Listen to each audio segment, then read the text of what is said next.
దేవా ఊరకుండకుము దేవా, మౌనముగా ఉండకుము, ఊరకుండకుము.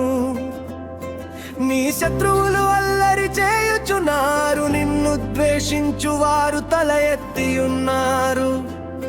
నీ ప్రజల మీద వారు కపటోపాయములు పన్నుచున్నారు, నీ మరుగుజొచ్చిన వారి మీద ఆలోచన చేయుచున్నారు. వారు ఇశ్రాయేలను పేరు ఇకను జ్ఞాపకము రాకపోవునట్లు జనముగా నుండకుండా వారిని సంహరించుదము రండని చెప్పుకొనుచున్నారు. ఏక మనసుతో వారు ఆలోచన చేసుకొని ఉన్నారు, నీకు విరోధముగా నిబంధన చేయుచున్నారు. గుడారపు వాసులైన ఎదోమీయులును,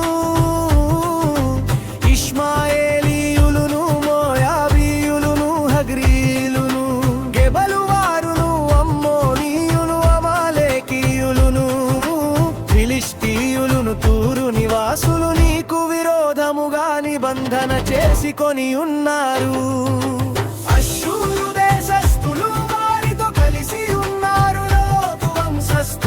వారు సహాయము చేయుచున్నారు. మిథ్యానునకు నీవు చేసినట్లు కీషోను ఎత్తియొద్దను నీవు సీసెరాకును యాబీనునకును చేసినట్టు వారికి నిచేయుము. వారు ఎందోరులో నశించిరి, భూమికి పెంటాయిరి. ఓరేబు జేబు అను వారికి నీవు చేసినట్లు వారి ప్రధానులకును చేయుము. జెబహు సల్మున్నాను వారికి చేసినట్టులు వారి సకల రాజులకును చేయుము.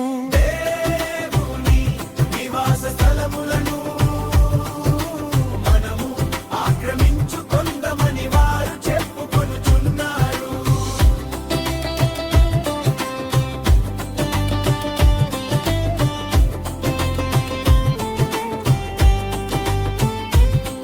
నా దేవా సుడి తిరుగు ధూళి వలెను, గాలి ఎదుటివ గుడాకుల వలెను వారిని చేయుము. అగ్ని అడవిని కాల్చునట్లు కారు చిచ్చు కొండలను తగుల పెట్టు. నీ తుపాను చేత వారిని తరుముము, నీ సుడి గాలి చేత వారికి భీతి పుట్టించుము. యెహోవా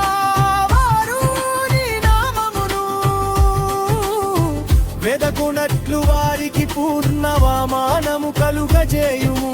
వారు నిత్యము సిగ్గుపడి భీతి నొందుదురుగాక, వారు భ్రమసి నశించుదురుగాక. యెహోవా అనునామము ధరించిన నీవు మాత్రమే సర్వలోకములో మహోన్నతుడవని